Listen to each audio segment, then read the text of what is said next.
પ્રભુ ઈસુના જીવંત અને પવિત્ર ત્રિએક નામમાં વાલા ભાઈઓ અને બહેનો, આપ સર્વને લોગોસ બાઇબલ સ્ટડી તરફથી હું પ્રેમી સલામ પાઠવું છું. અને આજે 2025ના વર્ષનો 326મો દિવસ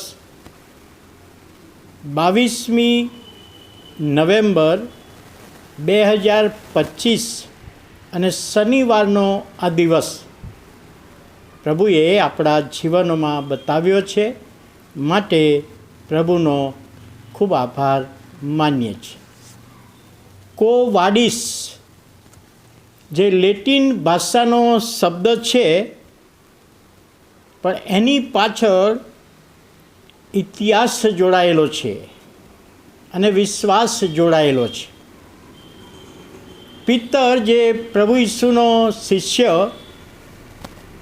એને પસંદ કરવામાં આવ્યો.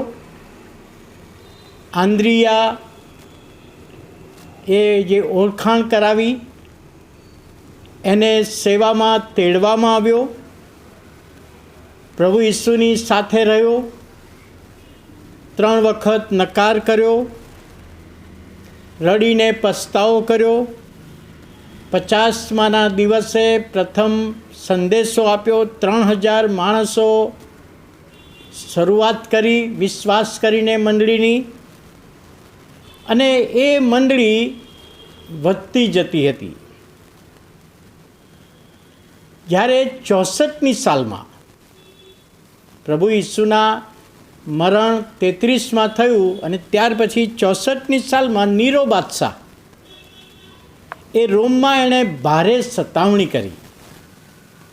રોમ શહેરને એણે ભડકે બાળ્યું, અને એનો આક્ષેપ ખ્રિસ્તી વિશ્વાસીઓ પર મૂક્યો કે આ ખ્રિસ્તી વિશ્વાસીઓએ રોમ શહેરને બાળ્યું છે, અને એમ કરીને ખ્રિસ્તીઓની ભારે સતાવણી કરી. ઘણા બધાને મારી નાખવામાં આવ્યા હતા, ઘણા બધાને તીર કામઠાથી મારતા, ગુંગળાવીને મારી નાખતા. અને એવા સમયે જે બધા ખ્રિસ્તીઓ વેરવિખેર થઈ ગયા, એ ખ્રિસ્તીઓને પિત્તરે પહેલો પત્ર લખ્યો કે ભલે તમે સતાવણીના કારણે વેરવિખેર થઈ ગયા છો, પણ પ્રભુ તમારી સાથે છે. આપણને અનંત જીવનની ખાતરી છે, અને આપણે વિશ્વાસમાં ટકી રહીએ. ઘણા બધાને જેલમાં પૂરવામાં આવ્યા નીરો બાદશાહે. અને એવા સમયે પહેલો પિત્તરનો પત્ર લખ્યા પછી એક રાત્રે પિત્તર અંધારામાં નાસી જતો હતો. ઘણા બધા વિશ્વાસીઓ નાસી ગયા, હું પણ નાસી જાઉં.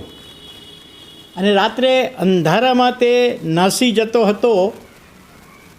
અને એવા સમયે પ્રભુ ઈસુને રોમમાં આવતા એણે જોયા. અને એ વખતે પિત્તરે ઈસુને પ્રશ્ન કર્યો, કો વાડિસ, QUOVADIS લેટિન ભાષાનો શબ્દ, પ્રભુ તમે ક્યાં જાઓ છો? કો વાડિસનો મિનિંગ, અર્થ. પિત્તરે પૂછ્યું, પ્રભુ તમે ક્યાં જાઓ છો? ત્યારે પ્રભુ ઈસુએ શું કહ્યું? હું પિત્તરના માટે બીજી વાર વધસ્તંભે જડાવવા માટે રોમમાં જઈ રહ્યો છું. અને પિત્તર પ્રભુની આગળ રડી પડ્યો, મને માફ કરો. અને પિત્તર રોમમાં પાછો ગયો. અને 68ની સાલમાં એ પિત્તરને સતાવણીના રૂપમાં નીરો બાદશાહે એને વધસ્તંભે જડવાની શિક્ષા કરી. ત્યારે પિત્તરે રિક્વેસ્ટ કરી કે મને ઈસુની માફક ઉપર માથું રાખીને વધસ્તંભે જડશો નહીં. એ રીતે જડવાને માટે હું લાયક જ નથી. મારું માથું નીચે રાખો અને પગ ઉપર રાખો અને એ રીતે મને વધસ્તંભે જડો. અને એ રીતે 68મી સાલમાં એને વધસ્તંભે જડવામાં આવ્યા. પિત્તર. પ્રભુનું વચન. બીજો પિત્તર, 2 અધ્યાય અને 21મી કલમ. આ કોવાડીસનો પ્રશ્ન કર્યો ત્યાર પછી પિત્તરે બીજો પત્ર લખ્યો અને બીજો પત્ર લખ્યા પછી 68મી સાલમાં એને વધસ્તંભે જડવામાં આવ્યો.